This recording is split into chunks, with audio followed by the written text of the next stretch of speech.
I don't know the exact time, but given the time that he called me, I would say 10:15, 10, somewhere in there. You said that he was going to go hunting. Where was he going hunting? In Alabama, but I want to say near Barber County, maybe. They've changed leases, so I'm not exactly sure exactly where the lease is at. Whose lease is it? My father. And then they have a hunting club. Did you speak with your husband while he was driving after he left your house? I honestly do not remember. And later that night? Yes. What time did you hear from him? At around 11:15, 11:16, he called me. What phone number did he call? At that time, we would have had a home phone, but I don't recall if it was our home or our cell. I would say our home number, but I don't know. What was your home phone number? 850-678-4844. And what was your cell phone number? At that time, 850-420-4311.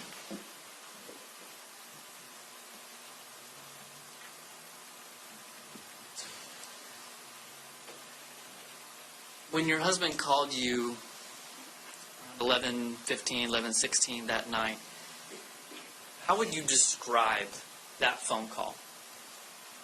It was confusing at first, and there was panic and a lot of confusion.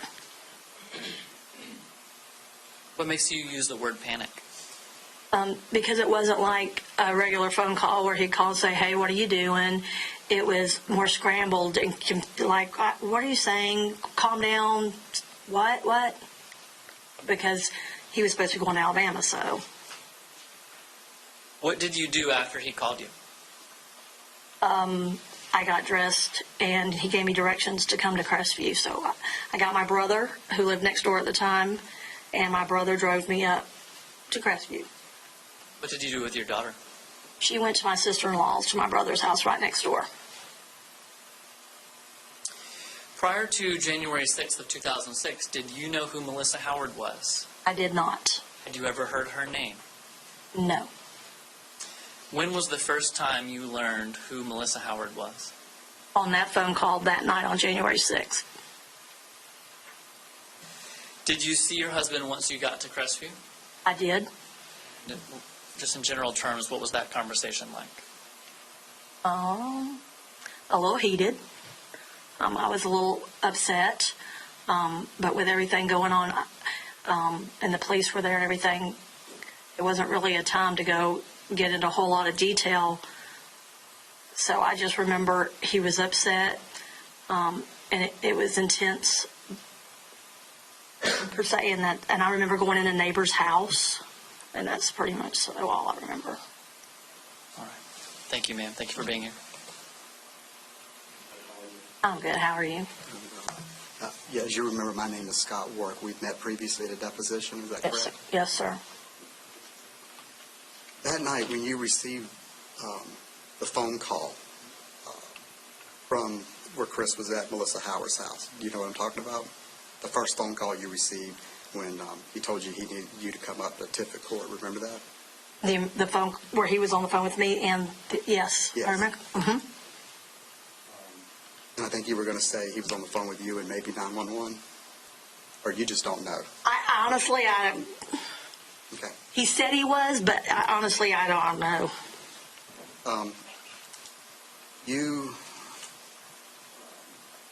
Your children were with you at the house. I think you had a 3-year-old. Is that correct? She was turning 4 in January. And were there any other children? No, sir, not at that time. And so you had to take. You got your brother, I believe it was your brother, Arnold, money to drive you up to Crestview to Tiffin Court. Is that correct? That is correct. And then on the way up there, you called Chris Cadenhead again. Is that correct? That I don't know, possibly for directions, but I don't recall the second one. So if he didn't give you directions when you were on the 911 call, you had to call back and get directions. Would that be fair? He had to come to a certain place, but I don't know Crestview well, so I may have called back to get further directions. I believe you're probably from Niceville generally, is that Correct. Yes, sir. And Chris is From Crestview. from Crestview. Okay. When you got there, wasn't Chris Cadenhead's father also there? Correct. And I'm sorry, what is his name? Donnie. Donnie. So we've got you there, your brother there, Chris there, and Chris's father, Donnie, there, correct? Yes, sir. Do you know how Donnie got there? I didn't, but then this morning I did ask, how did... I don't want you to repeat what you may have asked somebody this morning. Okay. Honestly, I don't recall. Do you recall if anybody else was with Donnie, Chris's father? Not that I recall now.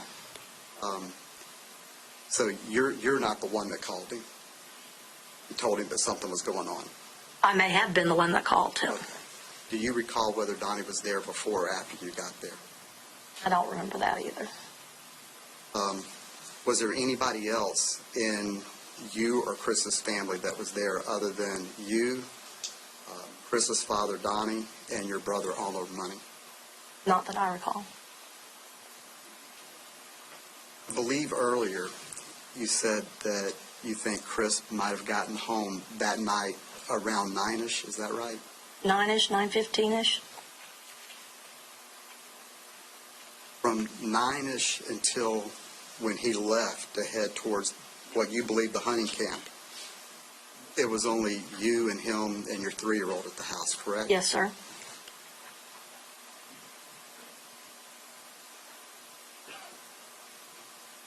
And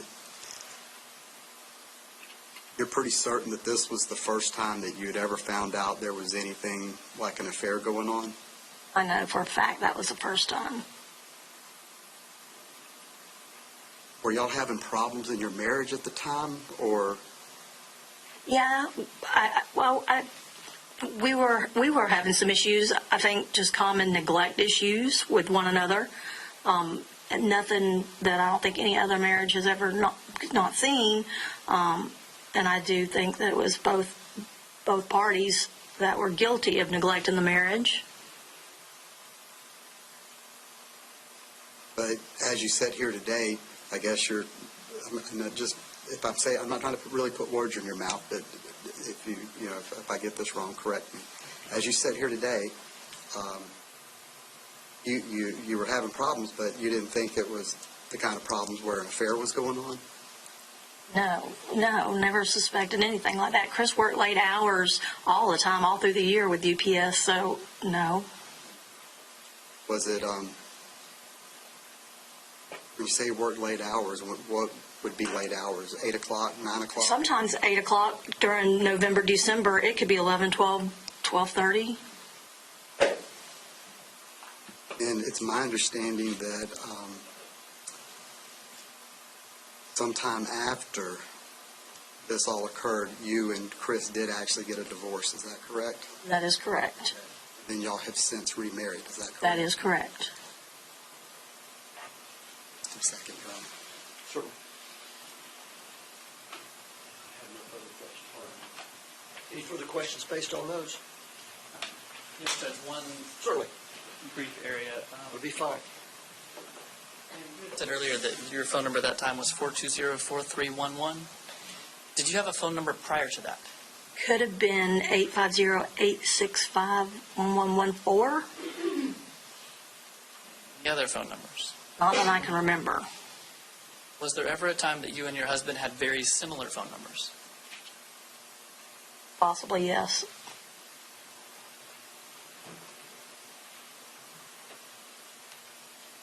Those are my questions at this time. And you may step down. She does need to remain. Yes. Be called again to testify, so don't speak to anyone about your testimony. Is that all right? Thank you. Thank you. William Welch.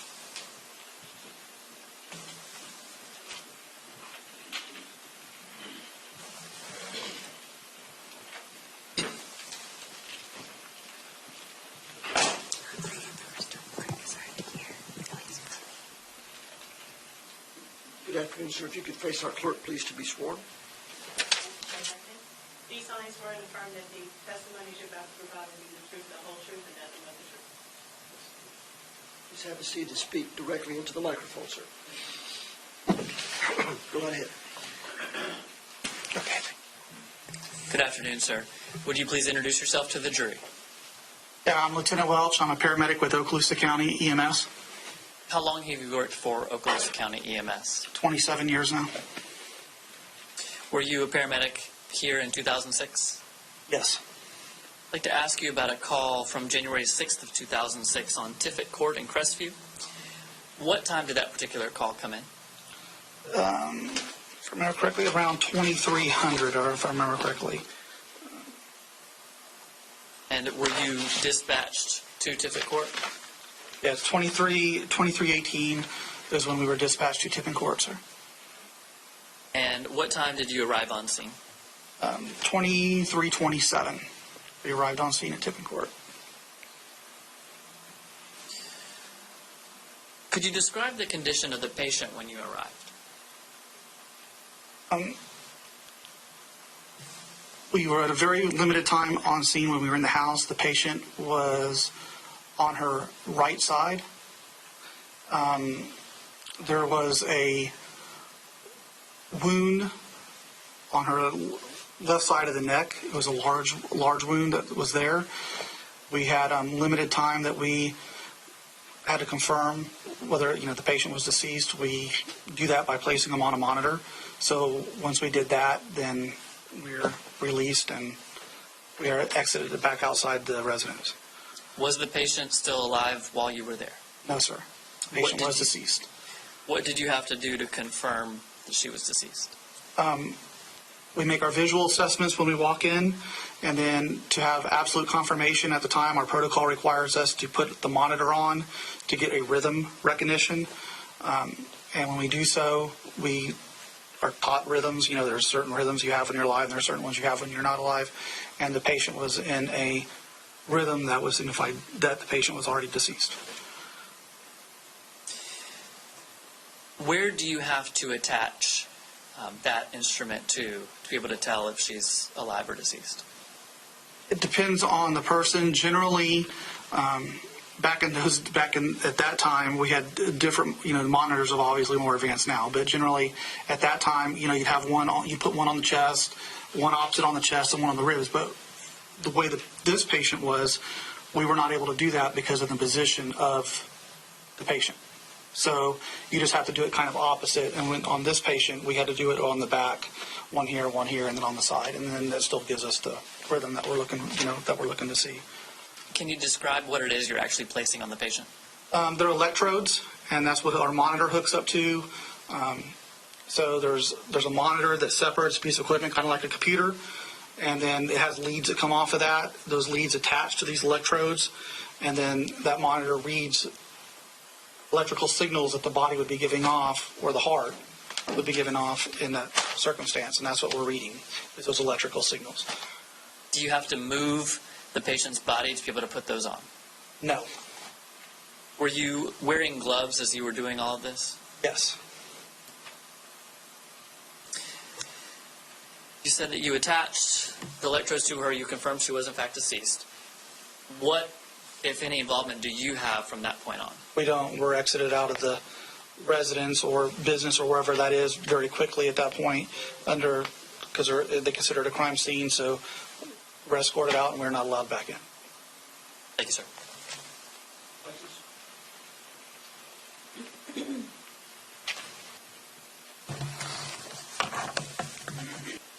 Mr. Welch, how are you doing? I'm doing okay, sir. You doing okay? Do you remember me from your Yes, sir, I decision? do. Yeah. As you recall, my name is Scott Warwick.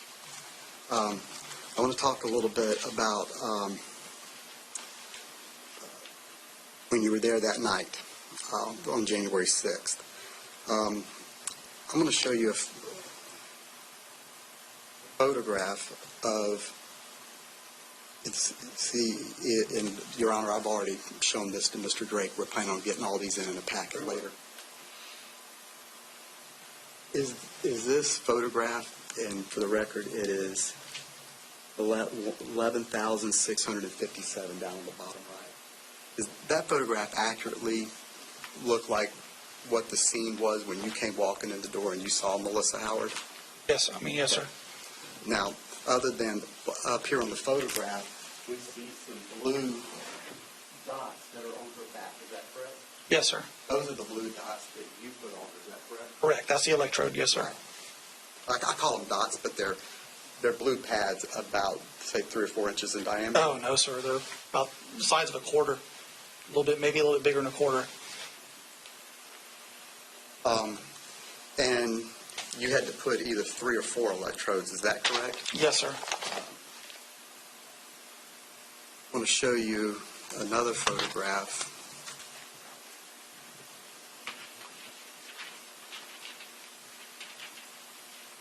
Show you another photograph that is, it should be 12,234.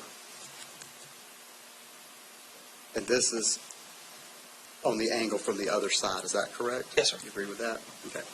And we can see the 2 electrodes down at the bottom, correct? Yes, sir. So there's at least 1 or 2 electrodes underneath her shirt. Is that correct? Or to read. Yes, sir. Okay.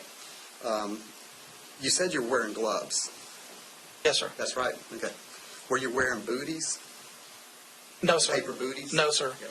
Were you wearing paper pants? No, sir. Were you wearing a paper top? No, sir. Okay. Were you wearing a face mask? No, sir. Okay. Were you wearing any protective anything other than the pair of gloves? Just the gloves. Okay. And so you had to lift her shirt up to put these electrodes on her. Is that correct? Or slide her hand under, either way. But we'd have to get up to her shoulders. Yes, sir. But you had to touch the shirt, correct? Yes, sir. And obviously, there's an electrode, or maybe 1 or 2. I know we're not sure about that. Is that correct? Because you've had some that have as many as 5 electrodes, correct? More than that Yeah. now. Yes, sir. But at your deposition, I'm just trying to paraphrase, you just don't remember back then whether it was a Right. 3-lead, a 4-lead, or a 5-lead. No, sir. But we know at least there's a 3rd, maybe a 4th pad up there under the shirt. Yes, sir. So you had to touch Melissa Howard's sweatshirt. Is that correct? Yeah. That's all I have. Very well. Mr. Drake, anything further? No doubt. Excuse you could be recalled, so don't discuss your testimony. That's all I have. Thank you. Haley Hill.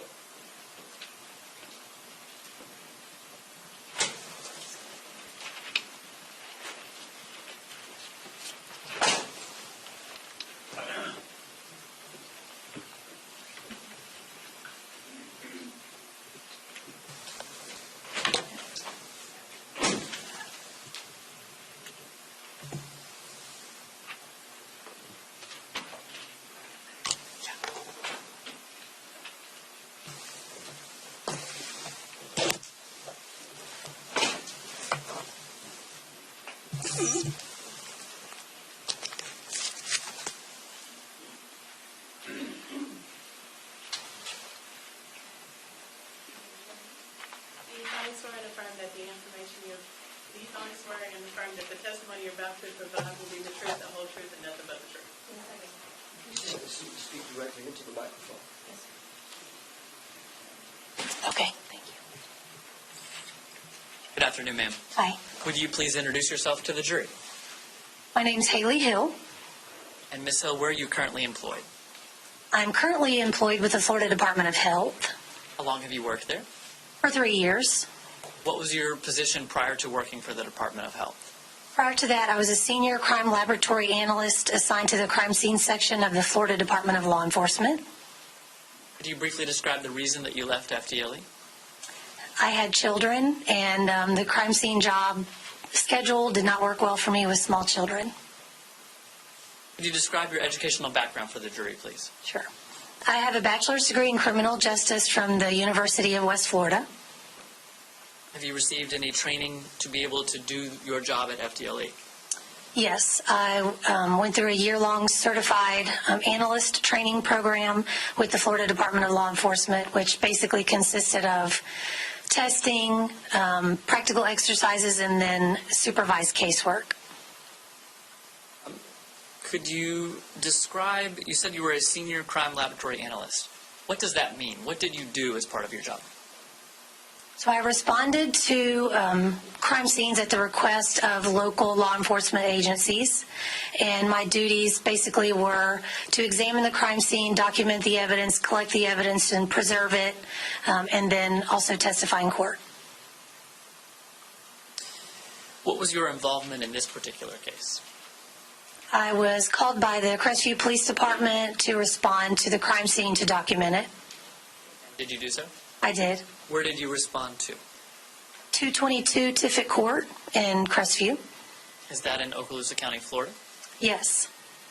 What time did you arrive at the scene?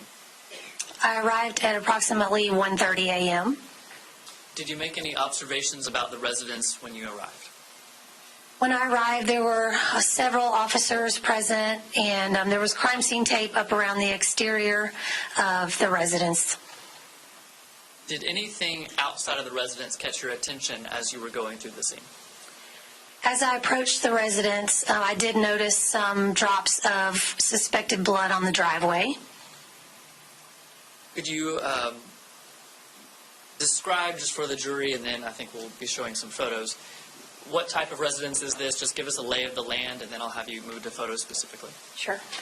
It was a house in a subdivision. There was 3 bedrooms, 2 bathrooms, just basically a standard subdivision. And have I previously given you a stack of photographs to review? Yes. All right, if you would, take those out. And I'd like to start with the ones that start with the number 2. And could you tell me, they're labeled 2A through, could you tell me what the full range is? 2A through J. And have you reviewed 2A through 2J? Yes, I have. What do those photos show? These photographs show the exterior of the residence and then the suspected blood drops on the driveway. Are those fair and accurate representations of what you observed at 222 Tiffit Court? Yes. Which at this time I'd move states 2A through 2J into evidence. No objection, that'll be a day without objection. Thank you, gentlemen. Mayor, may I have her publish, or may I publish these to the jury using the screens?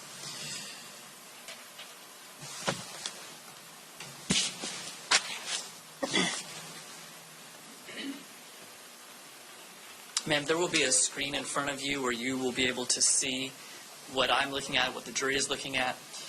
And I will just ask that you compare what you have in front of you to what's on the screen, and I may have you identify which exhibit number are we looking at. Okay. Is it okay if I remove this Post-it note that's on? Okay.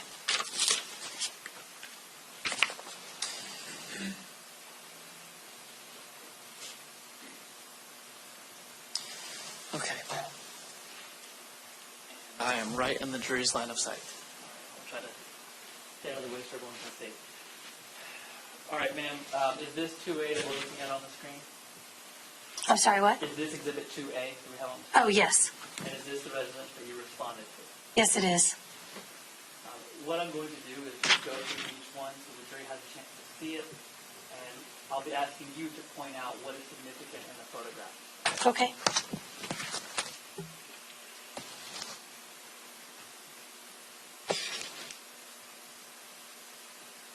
I believe this is an exterior shot. Is there anything specific in this photograph, or is this an overall shot? It's just an overall shot.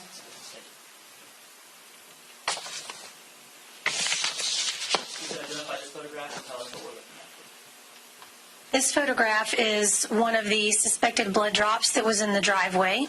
And the yellow one that's in the picture is what's called a photo marker. It just identifies an item of evidence in a photograph. And that is a close-up of one of the suspected blood drops. A close-up of another suspected blood drop in the driveway. This is just a mid-range photograph of photo markers 2 and 3, which were also suspected blood drops in the driveway. And that is a close-up of another suspected blood drop in the driveway.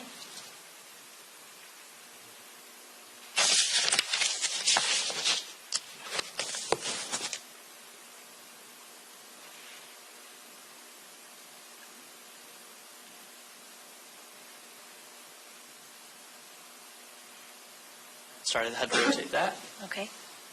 What area are we looking at in this photograph? Now, in this photograph, it's standing on the sidewalk facing the front door of the residence, and those are also suspected blood drops number 4 and 5. So close-up photograph of the suspected blood drop at number 4 and suspected blood drop at number 5. Is that the end of Exhibit 2? Yes. Now, did you, in fact, go inside the residence after observing all of this? Yes, I did. Could you describe briefly, what did you see when you went inside? What caught your attention? Sure. I entered through the front door of the residence, which was a foyer, and it entered into the living room. And in the living room, there was some standard living room furniture, sofa, love seat, coffee table, entertainment center. And on the east side of the living room was a deceased female, suspected blood around her head and on her body. What was the victim wearing? She was wearing like a dark blue sweatshirt, some pajama-type pants, and socks. If you would take a look at the section of photographs, they all start with the number 3. Could you tell me what the range is for Exhibit 3? 3A through DD, as in dog. Have you had a chance to review those photographs? Yes. And what do those photographs show? These photographs depict the interior of the residence. Are they fair and accurate photographs of what you observed? Yes. So this time I move states 3A through 3DD into evidence. Very well, they'll be admitted without objection. Judge, may I publish?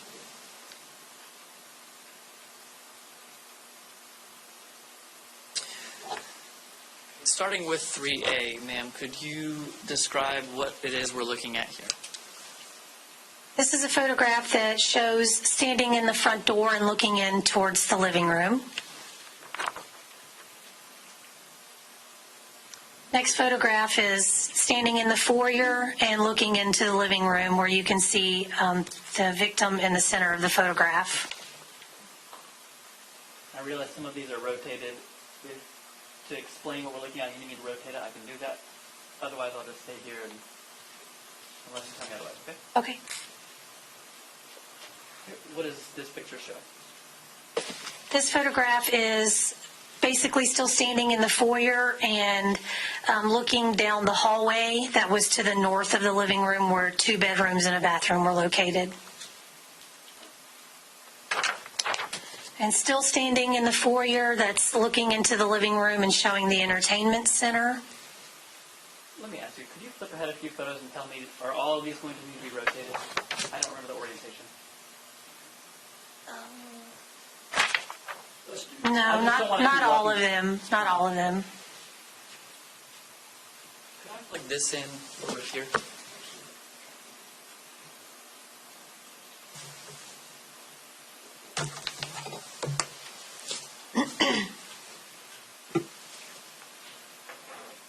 All right, could you identify what is the exhibit number for this photo? That one is 3D, as in dog. And that's the entertainment center. Yes. All right, 3E, where are we looking, what direction? This is, I moved into the living room out of the foyer and still near the area of the foyer, though, and looking towards the south of the living room.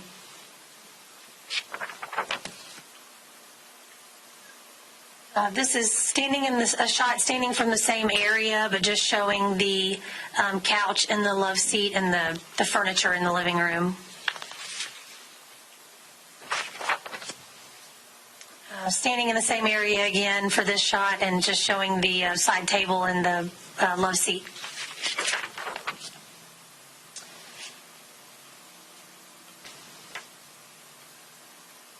Okay, I apologize for the delay. That's okay. And then again, it's basically in the same area as the photograph just before it, just showing the love seat and the side table there. And this is just another shot of the victim in the living room.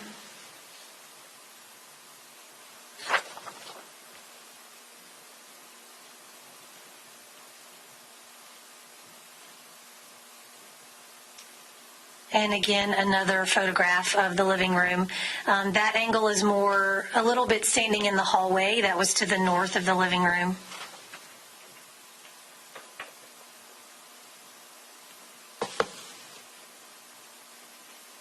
Is this from the same vantage point? Yes. This is a closer up photograph of the victim in the living room as she was found. Did you notice anything, presence of suspected blood anywhere around the victim's body? Yes, around her head and also on the wall. That's the east wall of the living room.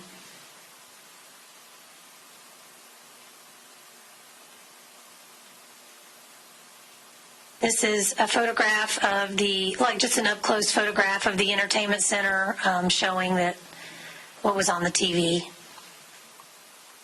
Had you adjusted the TV at all before the picture was taken? No. And this is a photograph standing sort of right by the entertainment center and looking back out towards the front door in the foyer.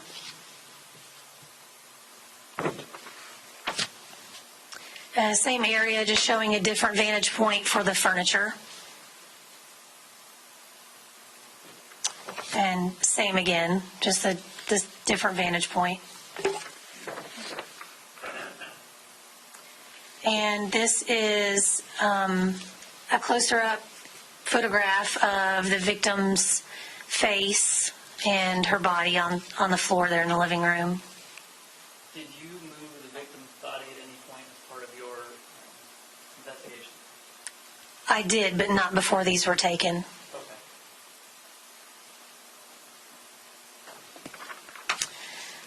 Okay. This is a photograph of the bottom of the entertainment center and showing the items on the floor in front of it.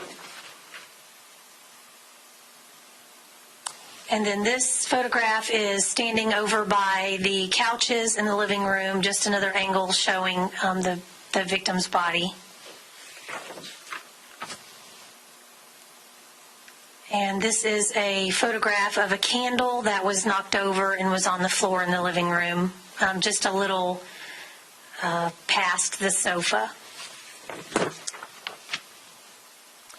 And this is a photograph of an M&M container that was on the floor also in the living room, and the M&Ms that were scattered out on the floor. This is a photograph of the back side of the victim. And this is a photograph basically standing at the feet of the victim facing towards the east.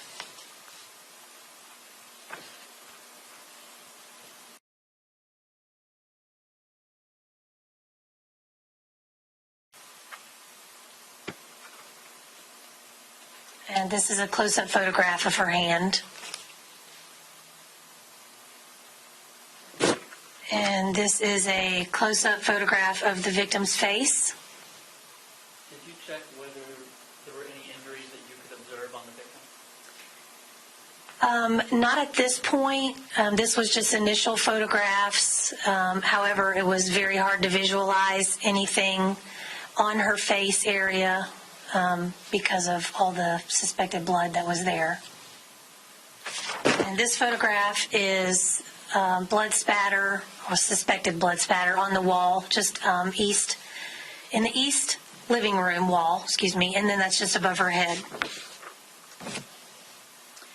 And just another vantage point, same area. And this is a close-up photograph of the victim's face.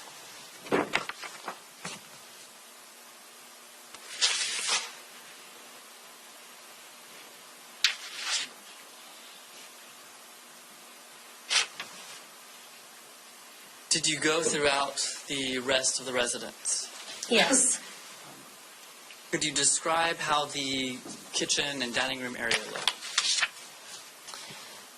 Well, the kitchen was to the south of the living room, and then the dining room was just to the east of the living room. Both of them, they were neat and clean, orderly, nothing really out of place, out of the ordinary in either of those rooms. Was there anything present in the dining room that you felt was significant? There was a pink purse on the table, which was the victim's purse. It had her identification and things in it that was sitting on the dining room table. Did you collect any items from the kitchen?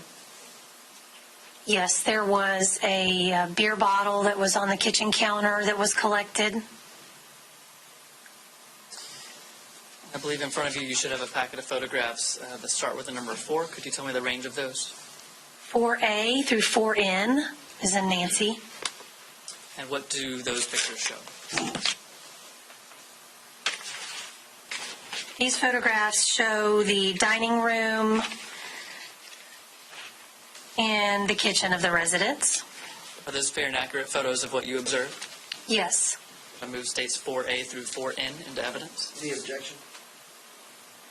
4A through N. Thank you. 4A through N will be admitted without objection. Judge may publish. Okay, starting with 4A, can you tell us what we're looking at here? This is a photograph into the dining room. Just as perspective for you, at the bottom right of the photograph is that M&M container that was in some previous photographs. This is again a photograph into the dining room from the living room.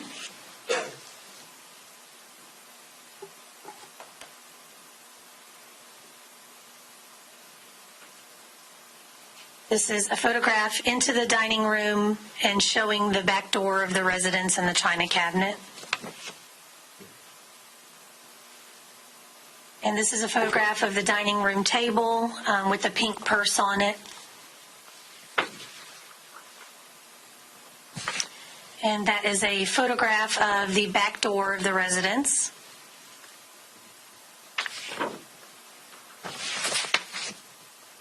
And this is a photograph standing on the back side of the dining room, back where the back door was, and looking into the kitchen.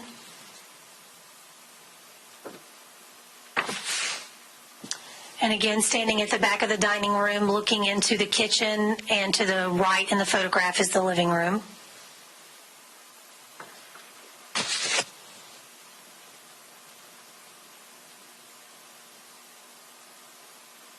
And this photograph is at the end of the dining room table near the back door.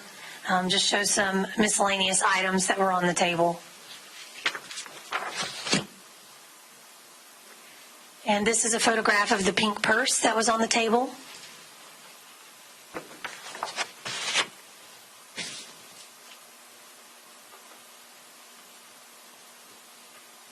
This is a photograph of the kitchen, and I was standing on the west side of the kitchen, basically near the garage door.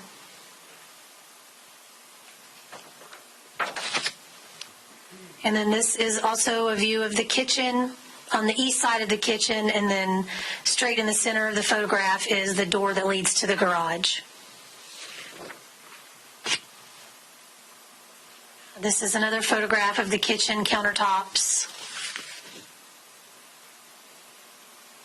And this is a close-up photograph of the beer bottle that was collected. And this is a close-up photograph of an item of food that was sitting out on the stove.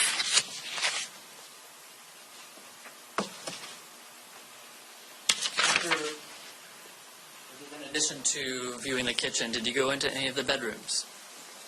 Yes. Did you go into the master bedroom? Yes. Could you describe what you saw and if there was anything that you believe was significant to the investigation? In the master bedroom, the chest of drawers that was in there, some of the drawers were out. There was clothes on the floor, kind of scattered on the floor. And then the master bathroom also connected to the master bedroom, and that room was clean. There was nothing appeared out of order, just basically the pile of clothes in the drawers from the chest of drawers in the bedroom.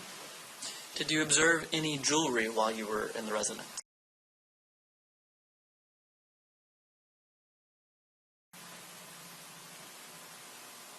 Were photographs taken of these areas as well?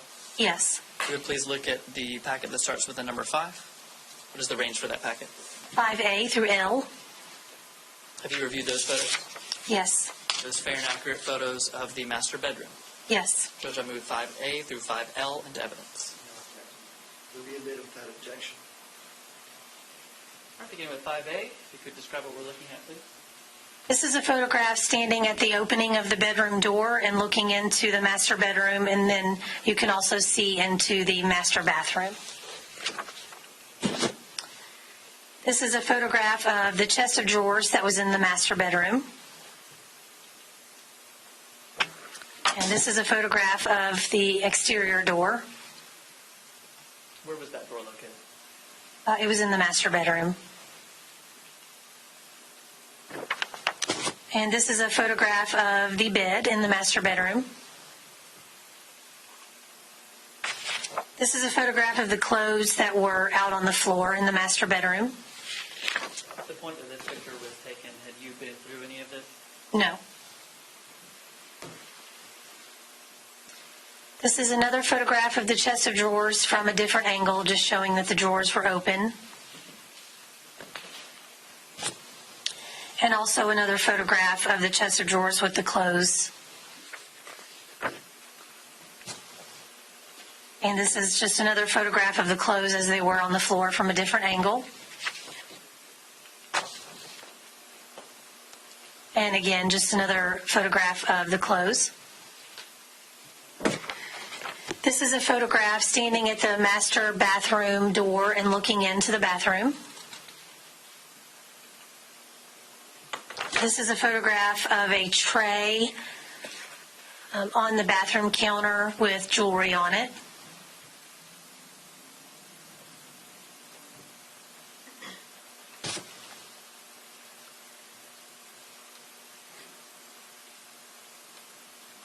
And this is a photograph of the master bedroom closet, And another photograph just showing the floor of the closet. And again, just showing the floor of the closet and a file cabinet that was located in the closet. You mentioned some other bedrooms in the house. Did you go in those bedrooms? Yes. You would look at the packet that starts with the number 6. Okay. You reviewed those photographs? Yes. What is the range and what do those pictures show? 6A through J. And what do those pictures show?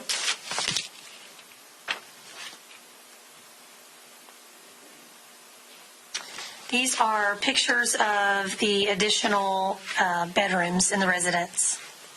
Are they fair and accurate pictures of what you observed? Yes. State 6A through 6J into evidence. Any objection? They'll be admitted. Thank you.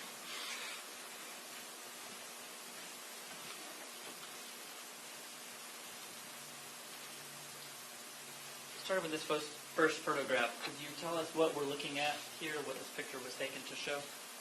This is a photograph standing back by the foyer, but actually in the hallway that leads to the other bedrooms. And it's just showing some damaged, what appears to be damaged sheetrock. And that's just an additional photograph of the damaged sheetrock. This is a photograph standing in the hallway into one of the additional bedrooms.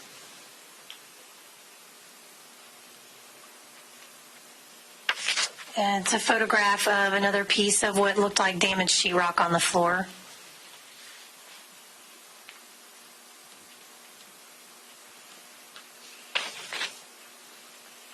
And this is standing at the doorway of this particular bedroom, just showing as you look into the doorway of that room. This is a photograph further into the bedroom showing the bed. And this is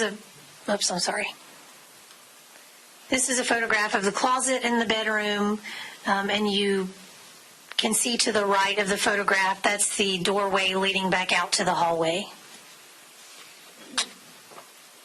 This is just a closer-up photograph of the bed.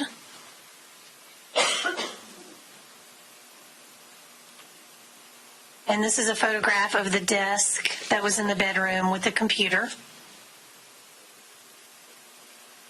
And that's just another photograph of the computer tower. And an additional photograph of the desk. Was there another bedroom on this same hallway? Yes. And did you go in that bedroom? Yes, I did. If you look at the Plaza Exhibit 7 in front of you and tell me what that shows.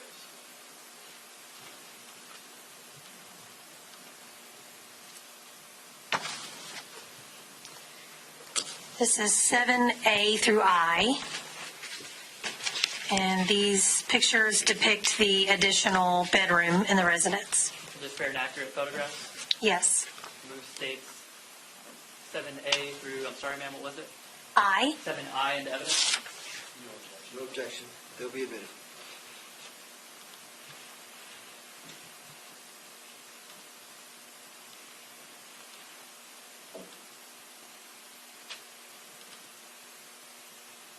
This is a photograph standing in the doorway. I'm looking into the additional bedroom.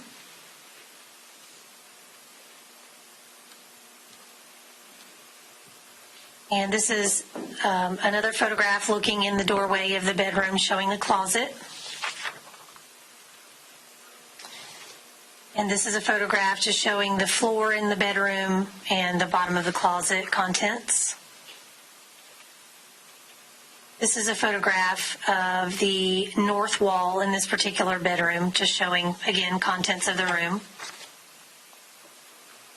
This is a photograph of the window in the bedroom.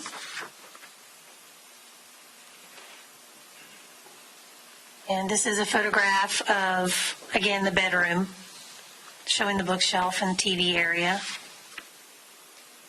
This is a photograph actually in the bedroom and looking back towards the doorway of this particular bedroom, and you can see in the photograph there in the center, kind of back in the foyer. This is just a close-up photograph of the bed that was in the room and the items that were on the bed. And then just a photograph of the wall in the bedroom. Did you go in the garage while you were at the residence? Yes. Could you please look at Station Plaza Exhibit 8 and tell me what those pictures show?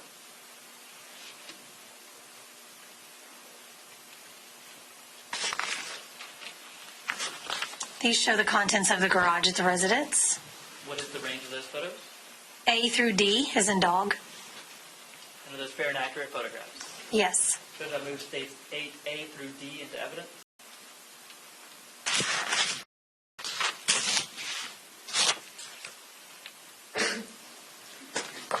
And was there anything significant to the investigation or any evidence that you collected from the garage? No. Judge, I will just flip through these 4 photos so the jury can see them. That'll be fine.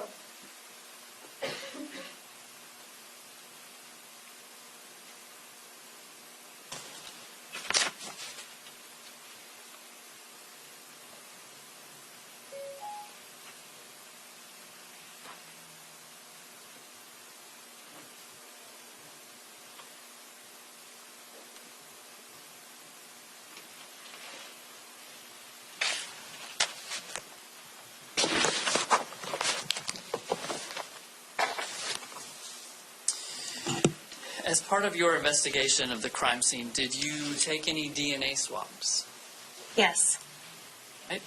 I have several exhibits that I will need to hand you. I need to retrieve them from the clerk, and we'll mark them one at a time for you to be able to identify them, okay? Okay. Judge, may I approach the clerk?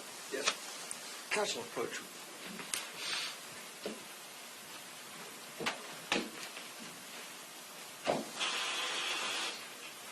While you're lining that up, ladies and gentlemen, we're going to take a recess at this time. I'm going to anticipate 15 minutes, so we'll be in recess for 15 minutes' time. Just leave your notes right there. Our court security will take them for you.